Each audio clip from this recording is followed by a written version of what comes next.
Liz, how are you at remembering Adam's birthday and your anniversary? Great. Really? It's two things. Okay. Yeah. And how's he? He's really good. Huh. Probably better than me. Kim, how's Andrew?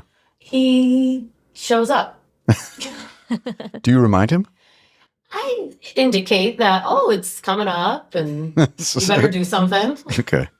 I'm pretty good most of the time. I did miss an anniversary not too long ago, but apparently it's bad, and apparently it's not. The men are worse than the women. Are you guys shocked? Not even a little bit. Okay. Well, luckily there's a fix here. This is from Wired Magazine. Jason Parham, a promotional campaign for a new AI agent named Orchid.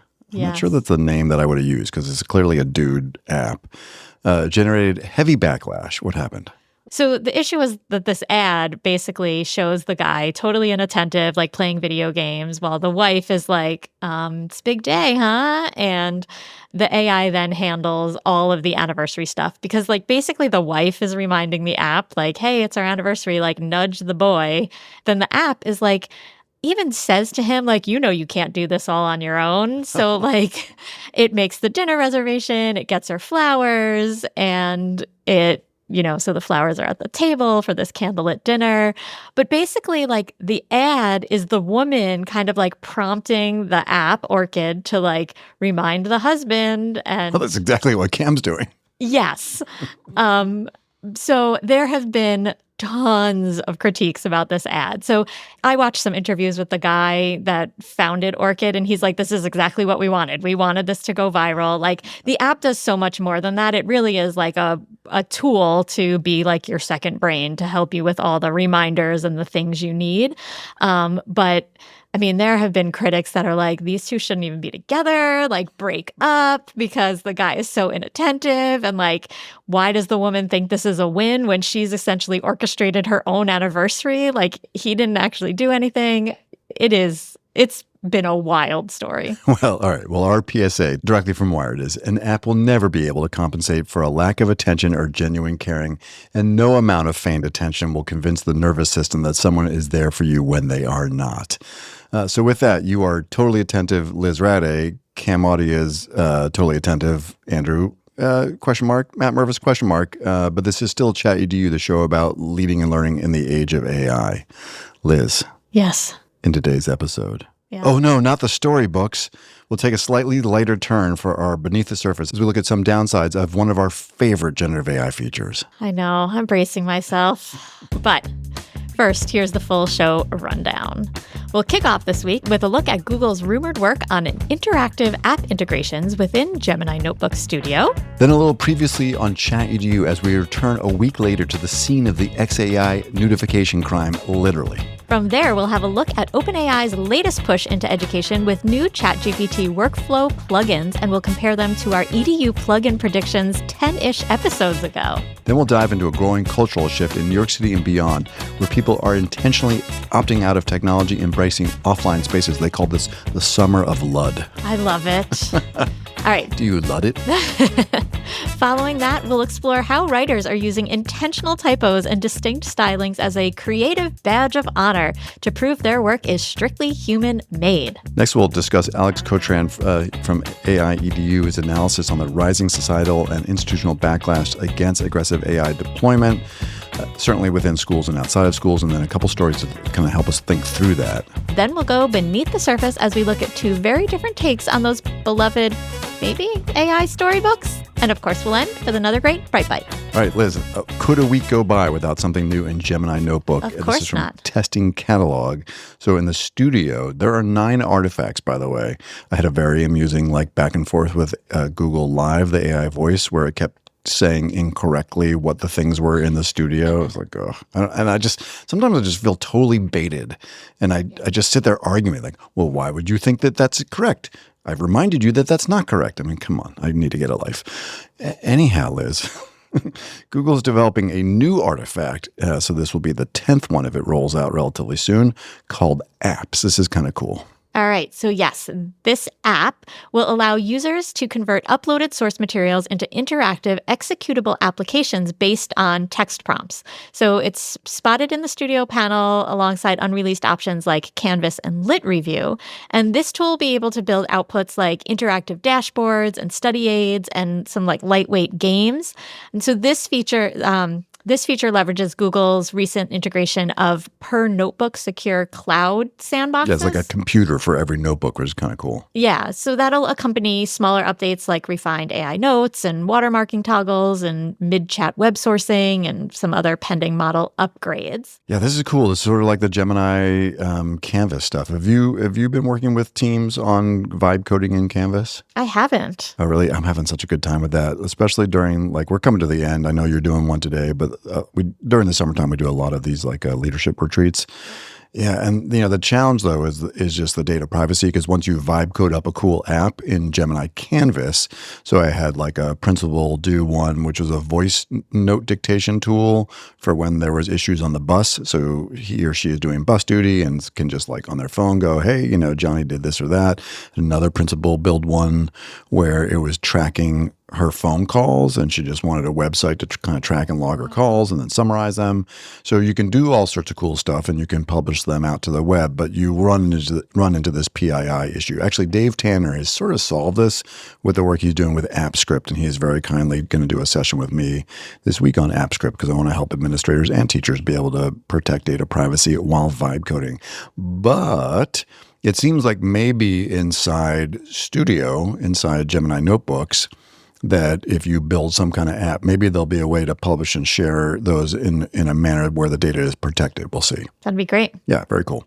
All right. A little previously on Chat EDU, as in just last week, we were talking about Elon Musk. So XAI, as we all know, is popular with the nudification thing. So it's, if you're not familiar, it's a place where you can take a picture of a person and turn it into a mildly pornographic image. This has been done predominantly with women and sometimes minors, which is super problematic, right? This is problematic in schools, in our culture, society. So Minnesota passed a law saying this was illegal and was going to fine XAI $500,000 per image, which caught their attention. But 3 days before the law went into effect, they said, no, making notifications is what? Part of your First Amendment right. Your First Amendment right. Clearly, freedom of speech is making notifications. And so a judge said what? That there was no risk of immediate harm since XAI waited nearly 3 months after passage to file just days before the law's effective date. So in other words, like this, if this was really a big deal, like a First Amendment thing, you would have done this a while ago. Exactly. So basically, such a delay in bringing the action and the motion suggests that harm is not immediate. Yeah. Now, why do we keep coming back to notification? Trust me, it's not in our DNA, but this certainly shows up in schools in all sorts of ways. And the fact that XAI has made it so easy.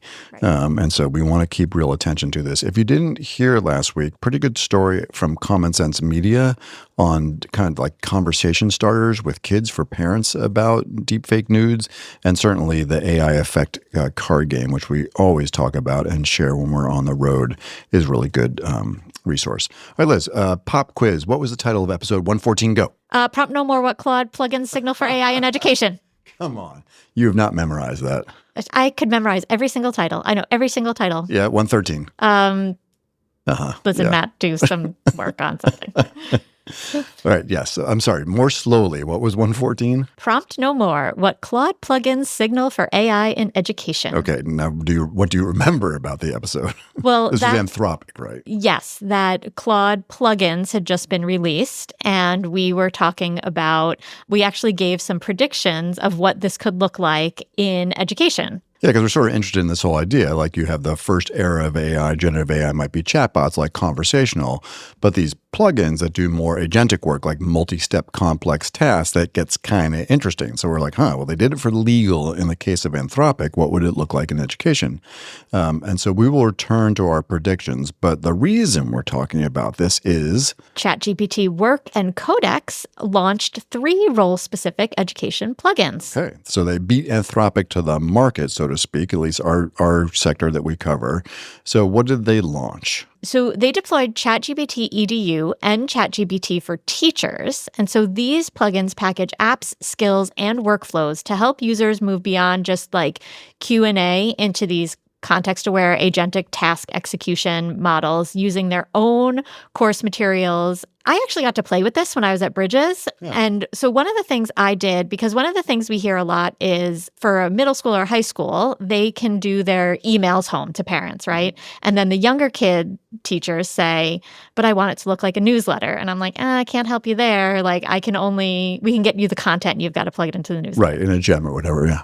But with ChatGPT's plugin, I was able to then make it into the actual newsletter. And so it did go from like just the content into making this newsletter. I gave it the colors and our mascot and a whole bunch of different things. So it was able to go further, which is what is something that we've been wanting. Yeah, so there'll be a ton of other like plugin assistance for teachers, like translating assignments, exit tickets, family updates, like I just said, practice tests, differentiated classroom resources. And then there'll be this integration with the organization Learning Commons, which allows K-12 teachers to map materials directly to local academic standards and learning progressions. So that's a little bit like Brisk's curriculum intelligence, where they're building these kind of map standards on the back end. Although I think curriculum intelligence goes a little further because you can upload like into the district curriculum, like high quality instructional materials and the like. But yeah, okay, I get that. That makes sense. Yeah. So then there's also the College Educator plugin, which will support syllabus updates, interactive course site creation, which could be really cool. Some course calendaring and LMS content packaging and all these like cross-task academic workflows. And then there's a third one, which is the College Student plugin, which again will provide some like guided tutoring, flashcards, interactive study guides, quizzes, visual explanations built from their sources. So there's kind of these three different modes that are coming out. And I mean, I've got to play with it and it was really cool. Huh. It's good that you and I are often on the different side of things because I'm like in a major yawn moment here. I'm just like literally, I mean, flashcards? I mean, you could do that right now. Oh, you can do some of those things you can do in Notebook. No, you can do that in ChatGPT for a long time. I mean, let's see what happens next. But when we think about a plugin, right, if you go back to the Anthropic case in legal, remember we talked about true crime, like because you love the true crime. Yes. One of the plugins they had was a litigation associate, and it basically ingested all the discovery files. It built case chronologies, cross-reference deposition transcripts, motion checklists. I mean, big stuff. There was like stuff for mergers and acquisitions. There was commercial. These were big, multi-step, complex tasks. Not that a flashcard isn't I mean, come on. Sorry. Now, on the education side, what we predicted, although who knows, we talked about things like special ed and IEP compliance, which is funny because it's an area that we're working a little bit, right, where you would plug into the SIS. So yes, great. You got the Common Core, or what was it, the Learning Commons? Yeah. But in this case, you know, we were predicting, okay, we would plug into the SIS, into the Special Education Management System, like Frontline. You would integrate these raw neuropsychological speech-language evaluations, run a discrepancy analysis, cross-reference findings. I mean, yes, we're making it up. It's vaporware, but like it feels like it's of the size and scope of the Anthropic and the other corporate legal plugins. And ChatGPT has done this too, right? We talked about one which was going to be like a ELL support tool, which would sweep uploaded language proficiency scores, categorize students by language domain, speaking, listening, reading, map required instructional scaffolds from high district quality instructions. You know, and again, like things like curriculum intelligence feel like they're a little bit closer to that. What else do we think about? We had a curriculum and assessment instructional leadership one. We had a policy one, but these all took like big bunches of data and did multi-step complex tasks. So that's my challenge. Well, I think it can do that. I think actually in this article, in this coverage, they're like underselling a little bit what they can do. Like I was pretty impressed at the Bridges conference with what some of the people were building. And because you build, like you can build skills and then you build on top of those skills. Yeah, I mean, I think there's a lot of potential here. Okay. All right. Then I will stand down. Well, we'll see. It'd be cool if someone from OpenAI would come on with a student, because that's kind of the gatekeeping for this year for us, and like show us all the super cool, complicated things it could do. I bet we could find one. All right, let's go. I'll work all on right, it. So Liz, a little techlash, and this is not new, but we want to kind of go into a couple different perspectives on this so that we can think about education, K-12, higher ed, workforce development, and the like. But this is too much fun to start with, right? We could start with like techlash in schools and screen time, but like Being a Luddite is fun again. The 404 Media, which we really love. This is Janice Rose. This is about the summer of Ludd. Oh, it's so fun. So this is past, so you missed it. It was a week-long series of off-tech public events in New York City organized by the Luddite Renaissance Collective. So this whole week-long event was designed completely without social media or digital platforms. You can't even Google it and find a website. So it's they were exchanging notes and drawing maps of places to kiss in New York City. I mean, there were Cam would be totally down for this. There were phone-free gatherings and theatrical protests, and they were how you could build community and find entertainment without relying on big tech or AI companies. And the event information itself was all distributed through non-digital channels. So paper event guides in bookstores. I think made of wheat or something. Yeah. Neighborhood wheat pasted posters. A lot of word of mouth and a dedicated phone hotline. So what was this shit phone thing? Okay, so the event was titled Shit Phone, SHITPHONE. Well, please don't go give us an adult rating for this. We're talking about deep, important pedagogical and societal topics. But it stood for Scathing Hatred of Information Technology and the Passionate Hemorrhaging of Our Neoliberal Experience. I'm channeling Jonathan Costa right now. I want to see where he is and how he's responding to that. Okay, go ahead. So there was this march across Lower Manhattan where people were dressed as Luddite gnomes. They held a mock public trial of OpenAI and of Sam Altman. Sam Altman. Did not go well. One of the people was chanting, "Google knows next to nothing. My mom knows everything." So even journalists that attended were asked to sign paper scrolls agreeing not to convert captured media into short-form video content. Read the whole article if you are interested in this. It is so much fun, and that's because I am a little bit of a Luddite. I'm just coming off a week of Fiber Arts. I know, right? The Fiber Arts Camp is essentially the summer of Ludd. So we were just doing all kinds of slow fashion, so slow sewing, knitting. So it is just, I think this goes also hand in hand with the article I keep getting kind of resurging of grandma hobbies are cool and grandma hobbies are good for your neurons and brain development. And so people keep sending it to me because I apparently evoke the grandma. You're the living embodiment of grandma core. Hobbies. So it's grandma core. Well, there's grandma core, but then things were being called grandma hobbies as being tied to brain development or keeping your brain active. Okay, go mahjong. Yeah, I mean, look, when the day is done, I think it will not be a shocker that we're big fans of balance. So yes. And we'll get there. But I think there is a need for digital fluency and AI literacy among the Summer of Luddite participants.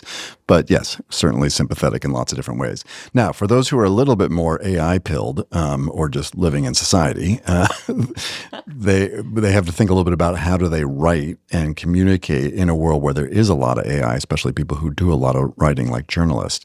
Now, interestingly, we predicted this a while ago talking about students because the kids always do this stuff first. So we covered a story where a bunch of kids were saying that in order to basically make sure that they were not being accused of AI cheating in class, they were purposefully injecting errors and all sorts of just human foibles into their writing. And now this apparently is going mainstream. This is Emma Madden in Wired magazine. More typos, fewer M-dashes. Writers are creating an anti-AI literary counterculture. Yeah, this is so interesting. So writers across journalism, fiction, corporate communications are all developing this distinct anti-AI counter style to prevent their work from being mistaken for chatbot text. So they are actively rejecting typical AI format patterns like the M-dash, the list of three, passive voice, and embracing first-person perspective, some intentional typos, some more eccentric metaphors. My writing will come off as very authentic because it's a lot of unintentional typos. Yes, some unconventional syntax. So editors and educators suggest that while AI poses challenges regarding false accusations and content generation, it is simultaneously forcing writers to prioritize human authenticity and voice and higher quality prose. So Laura Brooke Robson said, I have this urge to make little mistakes, like winks to the reader, to show that there's a human behind the words. Like, what if I just invented a phrase? What if I did something unexpected with my punctuation? So I love it. But we saw this actually with students who were afraid to turn in their highest quality writing because they were afraid of... Oh, so it wasn't even just AI. They just needed to dial back their own personal stuff. Yeah, because they were afraid of being accused of like almost being too smart and sounding too smart so that it would sound like AI. So, I mean, that's a bad thing. Some aspiring PhD candidate, this might be really interesting because if you think about it, which I have not done for more than 1 second, there's a higher degree of metacognition and reflection that happens in this process, right? Aren't you, like if you write something original, which took some brain power, and you have to think about like tweaking it so it doesn't sound AI, you're thinking more and doing more processing, critical thinking, close reading, problem solving, analysis, right? Yeah. Yeah, so maybe reading and writing scores are going to go up because of this, which is interesting. Well, but it's only if you care if you sound AI generated, right? Yeah. Huh. Curious.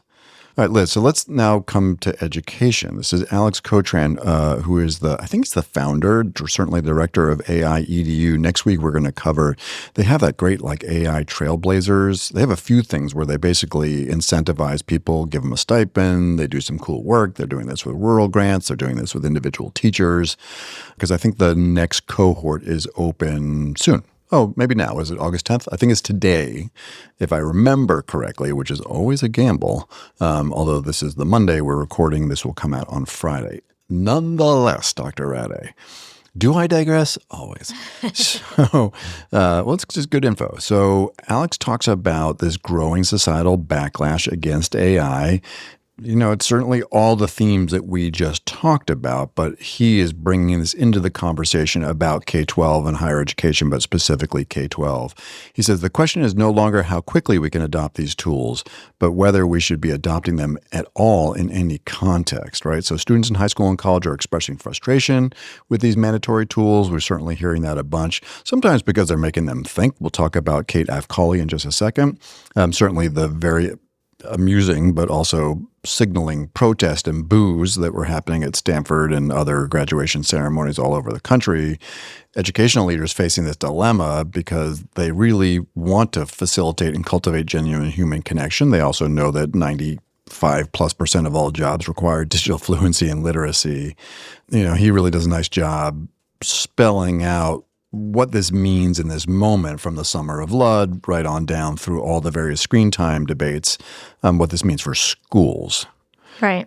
Now, I think a lot of this comes down to, though, how do we interpret AI integration into schools? So we want to take a couple different very quick looks at this from different perspectives, right? So the first is from The Atlantic. This is Jenny Anderson and Mike Goldstein, and they're talking about the student motivation problem.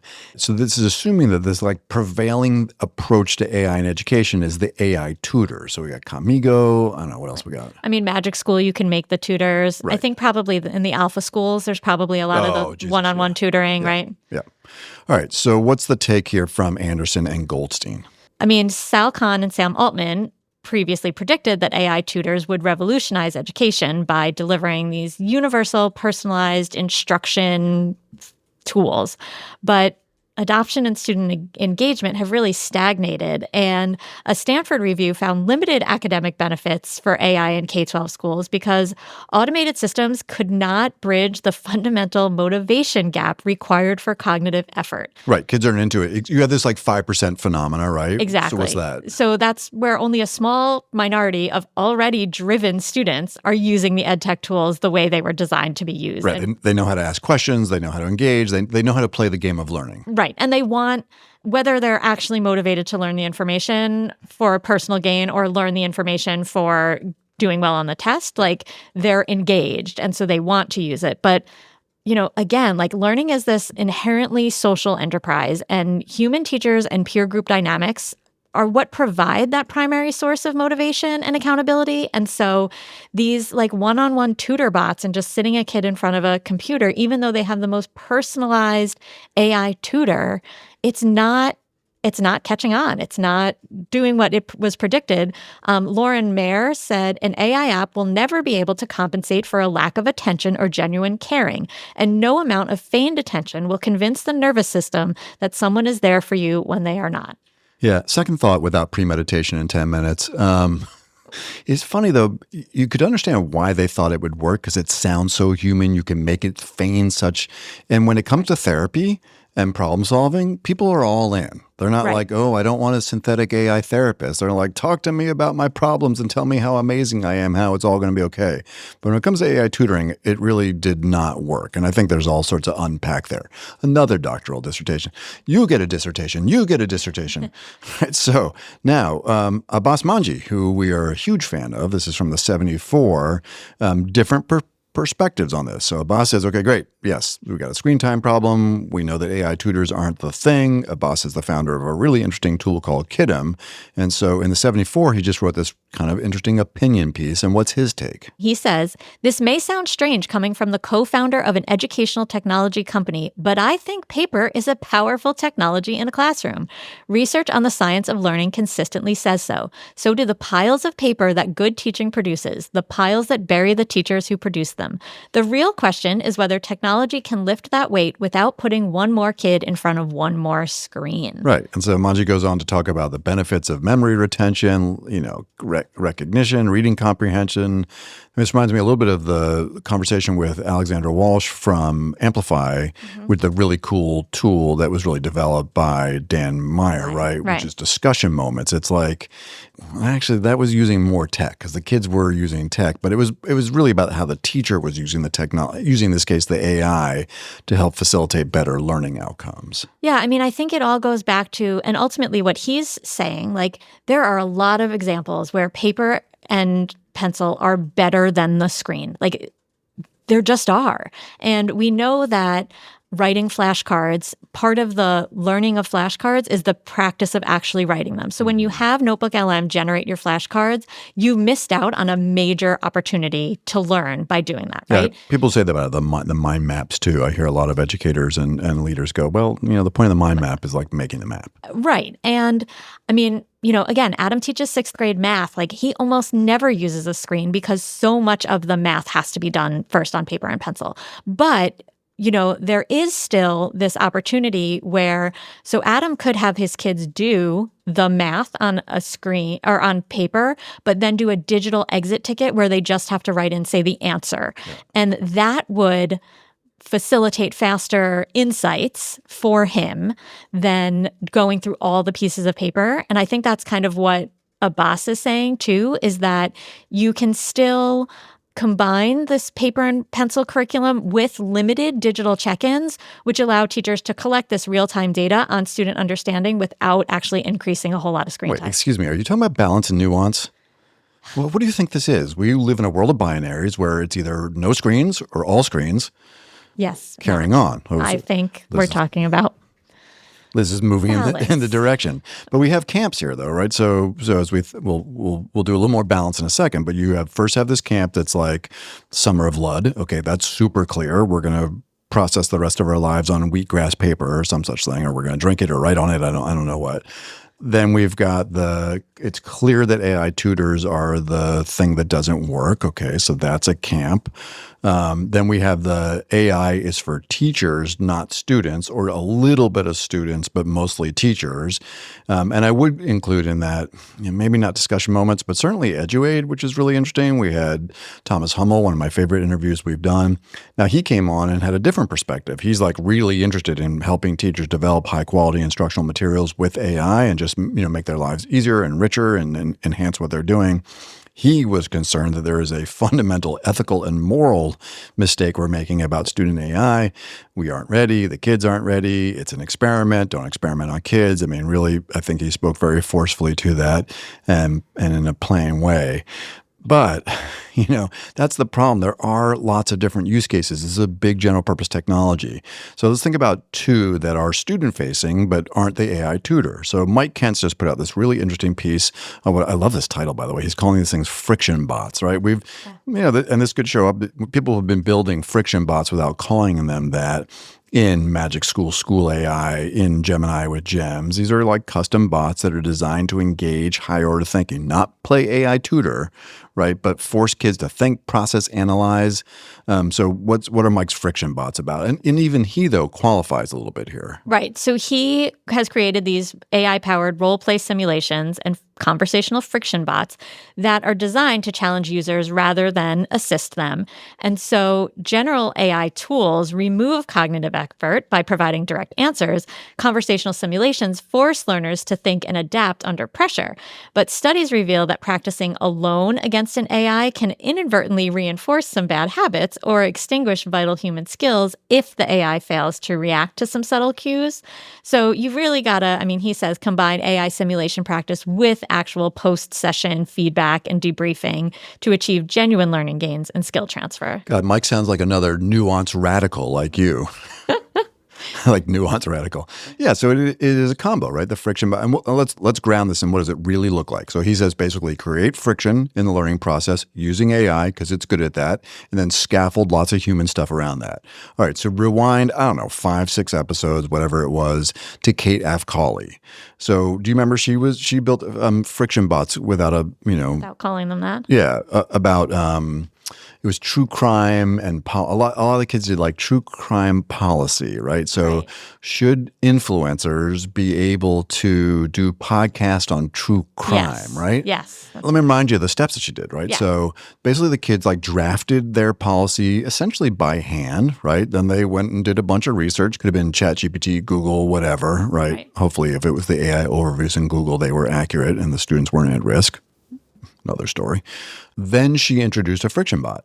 And the friction bot, basically, they wrote up their policy after doing their draft and their research. And the friction bot was like, not hammering them, but it was challenging them. Like, did you think about this? Did you consider that? Why didn't you look at it this way? Like, she did a really good job writing custom instructions, which you do. You are the queen of writing, system prompts and custom instructions. It is an art, isn't it, really? Yeah. Yes, it is an art.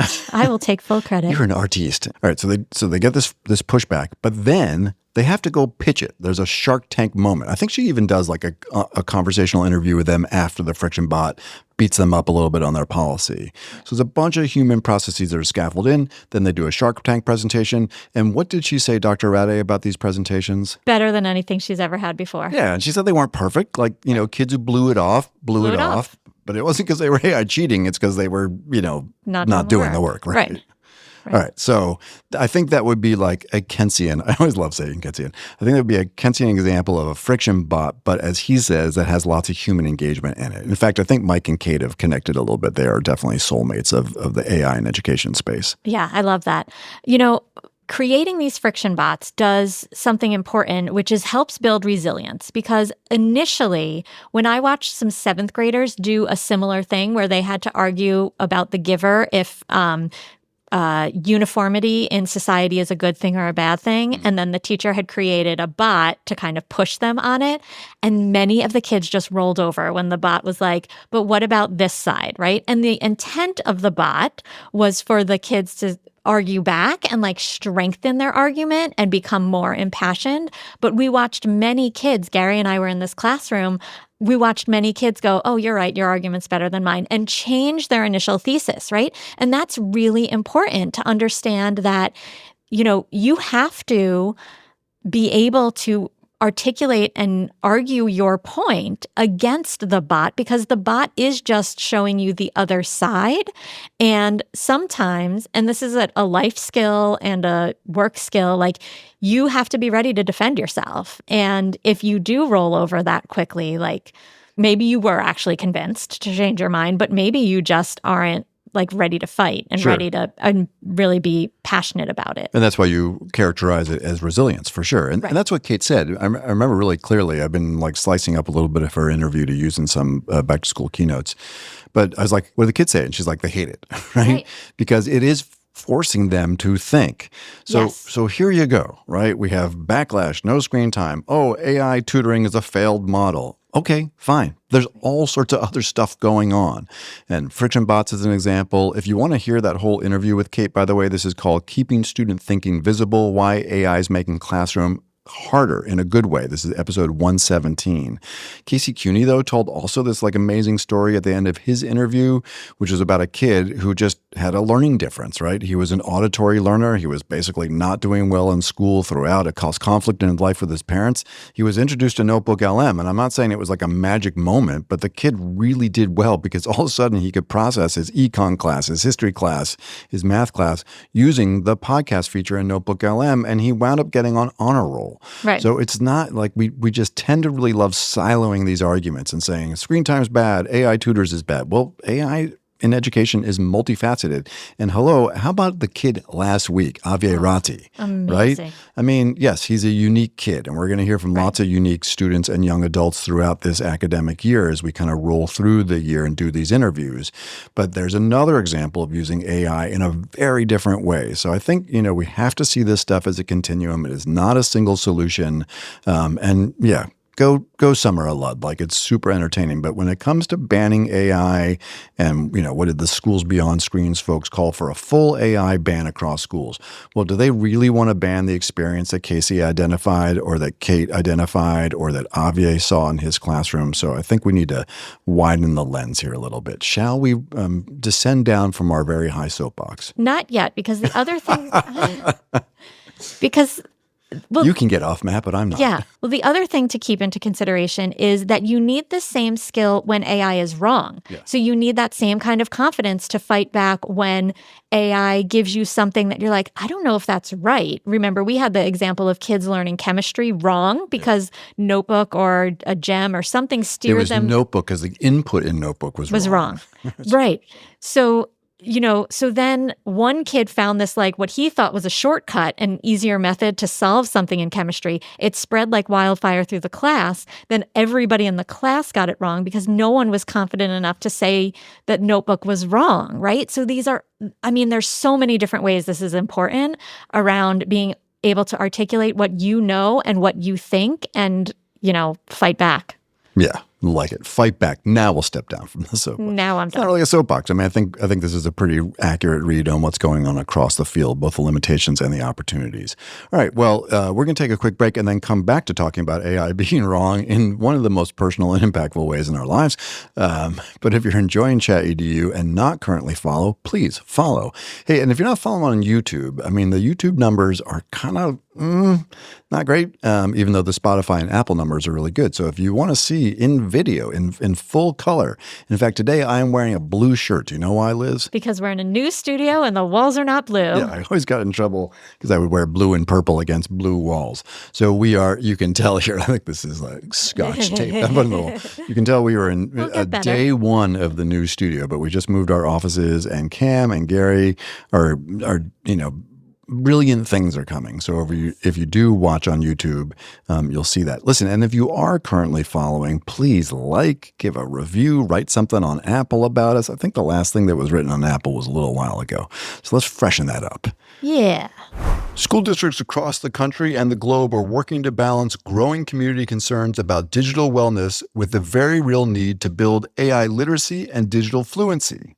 To help schools navigate that tension, EdAdvance and ChatEDU have launched The Screen Shift, a comprehensive educational technology review and insight system designed to help students prioritize quality in every digital minute.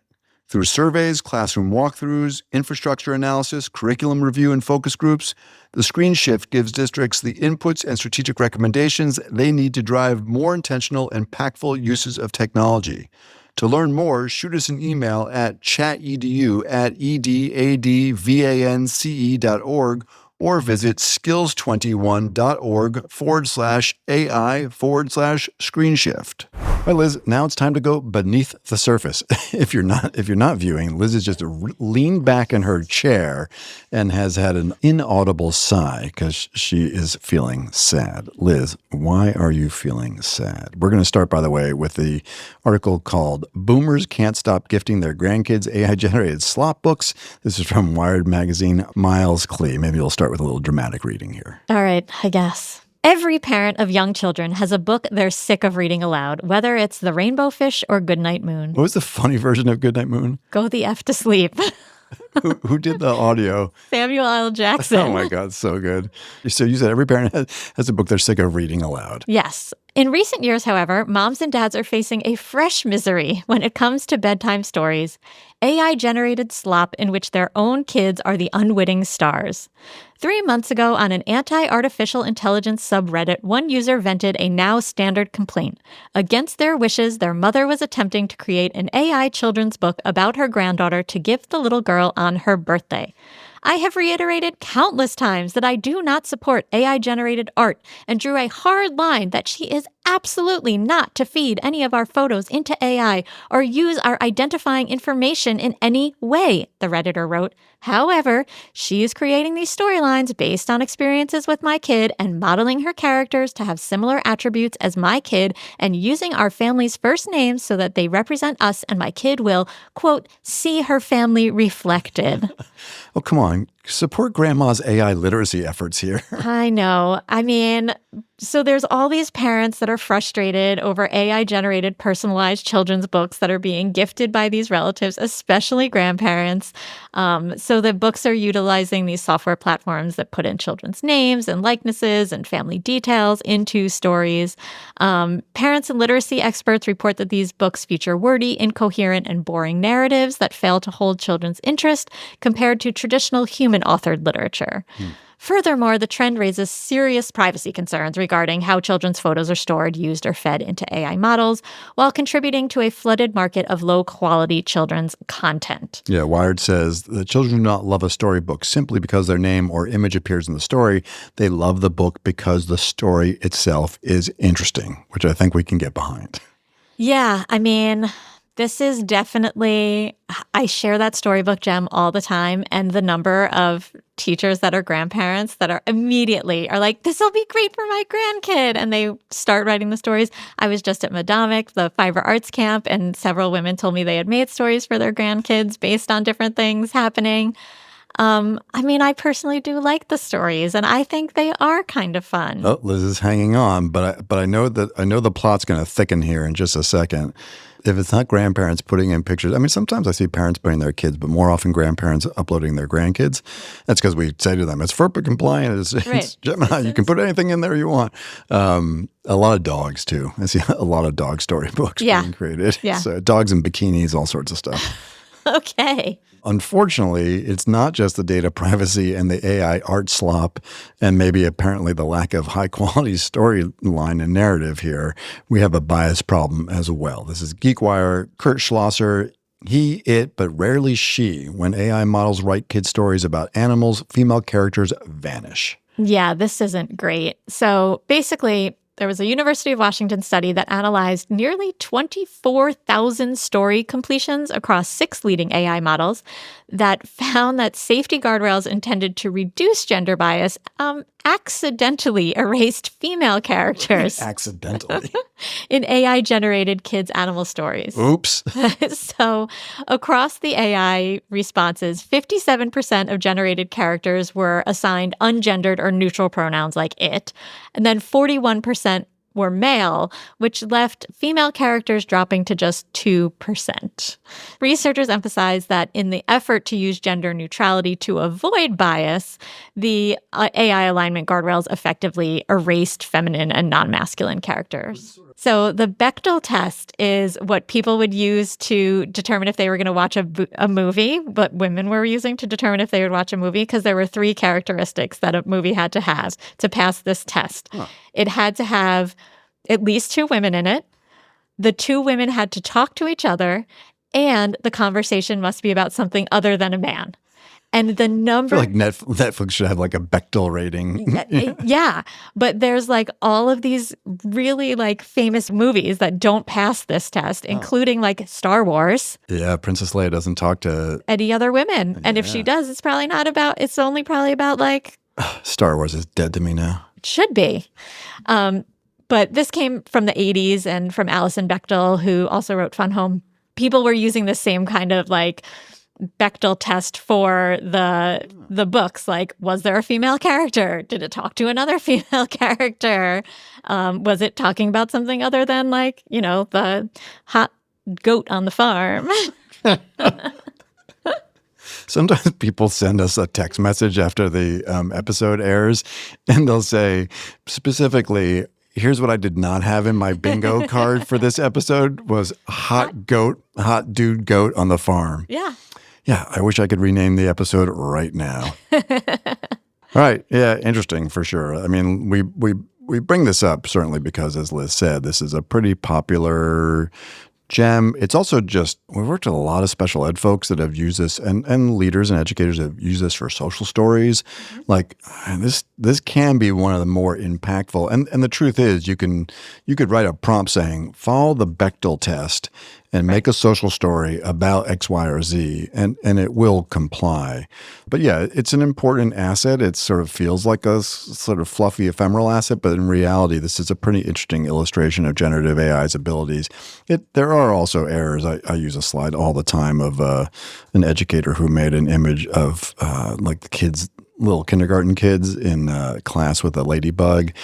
You've seen this one? And they're like the kid's head is like twisted around. It's a little girl in a dress with a goatee. Yes. I mean, you know, you got to read these things for all sorts of reasons. But all right, well, we will come back to this. Hopefully, Storybooks will make some progress over time.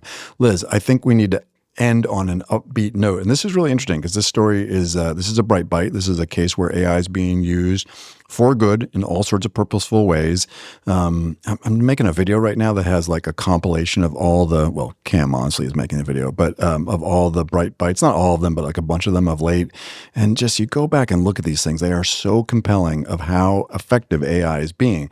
We spent all our time talking about like AI jailbreaking and hacking into the systems, as we should, in data centers and all this kind of stuff. But the bright bites really are important. So anyhow, this is both a bright bite, but also a student using AI to solve a real world problem. This is from the Economic Times.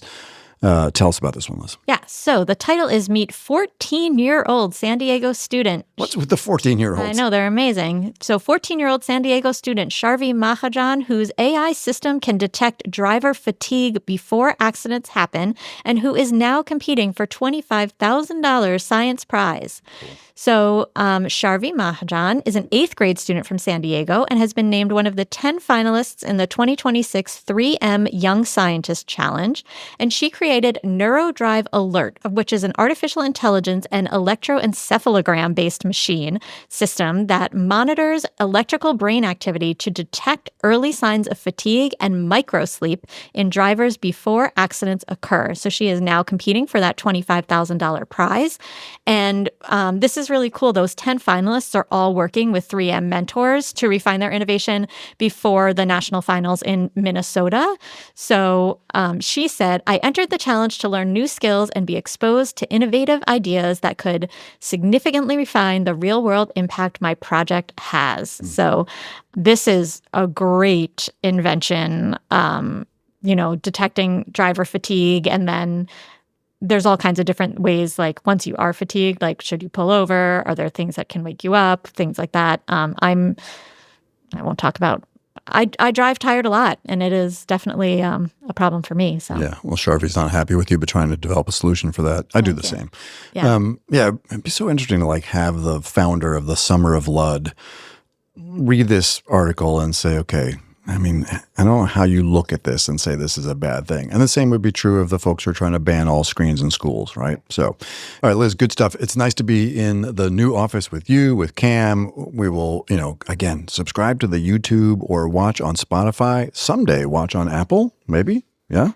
And so you can see the evolution of the studio as it comes together, but really grateful for everybody who continues to join us on this Chat EDU journey, and many folks now going back to school, already back to school. So we're glad that we'll hopefully be by your side in that journey. Yeah. Well, last week I did spend my week at Medomic Fiber Arts Camp, and I know that there are a bunch of new listeners. I watched them subscribe while I was out at camp. So did you hover over their shoulder? You must subscribe now. I did. I watched them subscribe.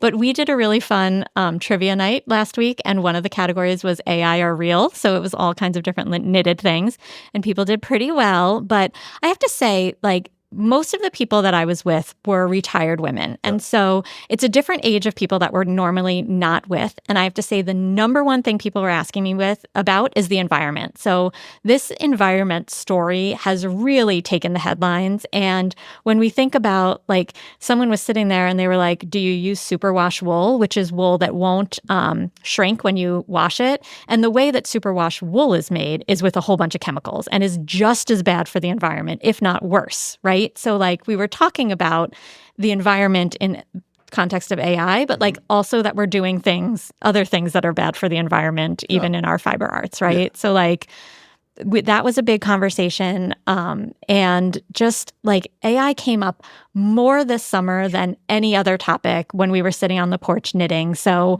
I felt like I was doing a few little PSAs there and helping some women out. But we also made some really funny cartoons, New Yorker style. And so I'm just really thankful that I had that week. So thank you for letting me go off to the woods and do some fiber arts. But I also felt a little bit like I was doing some good work. You always do good work. And as if I could ever get in your way. You know, I and the entire Chat EDU community are delighted by that for sure.